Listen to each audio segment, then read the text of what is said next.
How many students do you guys accept basically? So for PhDs, we accept 1 to 2 students a year. Competitive. It's extremely competitive. We accept 1 to 2 students per year.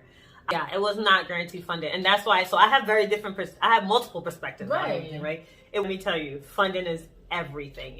If you don't know how you're going to get funded for the program, it's probably not where you should go unless you have money to pay. Don't listen to what the faculty is only telling you. Talk to students in the program. Welcome back to my channel. It's MIRA Moves here. Happy New Year, guys. Thank you guys for all of the love and support that has been shown to me on my channel this past year. And I mean, it's January 2021. What's better way to start the new year than bringing Professor Dr. Mercy Ejipong here. We are both in NYU, but we are both in NYU at different capacities. I'm a student, she's a professor, but we are both Black women, we are both Ghanaians, we are both women of color, and I decided to bring a different perspective on the scholarships and everything and education, and just kind of bless our channel with your insightfulness. Oh, thank you. So without further ado, if this is the kind of content you want to watch, now that we're already talking about grad schools and then acceptance, for your program, for instance, I just want to use your program for an example. How many students do you guys allocate acceptance to? How much students do you guys allocate? This year we want to as a department, or maybe as a subdivision of a department, want to accept maybe 5, or how many students do you guys accept basically? So for PhDs, we accept 1 to 2 students a year. Competitive. It's extremely competitive. We accept 1 to 2 students per year. Oftentimes it's 1 full-time and 1 part-time. Sometimes it's 2 full-time and a part-time. But we do, the number is 1 to 2. That is, if we do have a third, it's probably because of extra funding, because our program fully funds PhD students. And so if we can't fund you, we're not going to accept you, right? I give that to NYU. NYU funds students. So if you get in, you'll be fine in terms of funding, which is, of course, different from other institutions where they don't fund, so they're able to allow or accept more students, right? But in those programs, you have to then decide where you're going to find funding, how you're going to get funded, and how to approach that situation. Jesus. I remember seeing, if you are applying to a program, please, funding.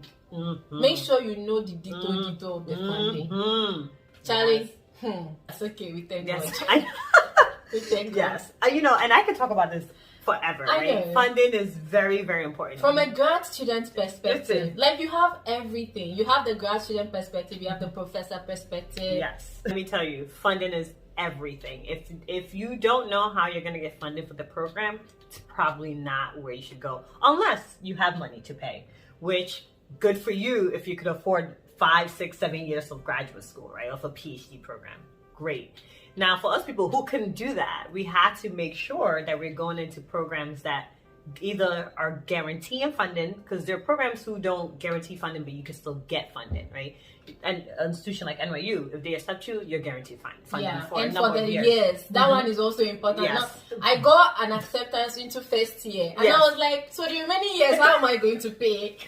Thousands and thousands of years. Where am I seeing the money? Interestingly, so the PhD program that I was part of, it was not guaranteed funding. Whoa. Yeah, it was not guaranteed funding. And that's why, so I have I have multiple perspectives on everything, right? It wasn't guaranteed funding, even though my friends who were in other institutions had guaranteed funding for 5 to 6 years, right? The thing though, the reason why I still went to that school is that even though they couldn't guarantee me funding, it was a public school, they did guarantee me 2 years of funding. They're like, we're not going to guarantee you a whole 5, 6, 7 years of funding, but we will guarantee you 2 years of funding, right? And then, so then I asked them, well, how do students fund themselves? Don't listen to what the faculty is only telling you. Talk to students in the program. Very important. Email one of them, schedule a phone conversation with them, and ask them, hey, and don't talk to only first years. You want to talk to the first years because you want to see how their transition is going, but talk to a third, fourth, fifth year, somebody who's been in the program for a couple of years, and ask them, hey, you're a third year. How are you getting funded? Right. Right. If it's going to sponsor only 2 years, then how, the third year. Exactly. Right. And I spoke to students who were have been in the program much longer, and they were like, oh yeah, funding is not an issue. like, yeah, they can't guarantee you funding, but like the program makes sure everybody has funding. And that was true, right? So they gave me like 2 years of funding. I ended up getting an extra half year of funding.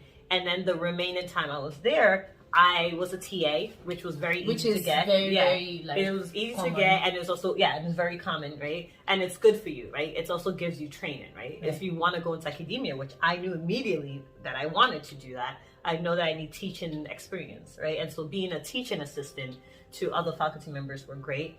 In addition to being a teaching assistant, I then moved on to actually become a lecturer. So then, because I had such good reputation when I was a TA, they allowed me to teach my own classes, right? Which is fantastic. Which was great. Which was great. And then that also gave me funding, right? So yes, they don't guarantee funding for 5 years or for 6 years, but there were ways to find out whether you get funded or not. Yeah. You know, and the other ways that I had to get funding, which is TAing and then teaching my own course, actually gave me experience that I otherwise wouldn't have gotten, which was very important for now that I'm a faculty member. It's good that I know how to teach. Listen, the whole of this is have a plan. I have a plan. Have a plan. Because if you have a plan, it kind of like gives you a blueprint of where you're going. Things might not really work look that way, right, but at least you have a plan and you know where you're going, right? Thank you so much for your insight, and this video is gonna have a part 2 because definitely we will be talking about more. So thank you guys for watching, and thank you for visiting our channel, and see you guys in my next video. Bye.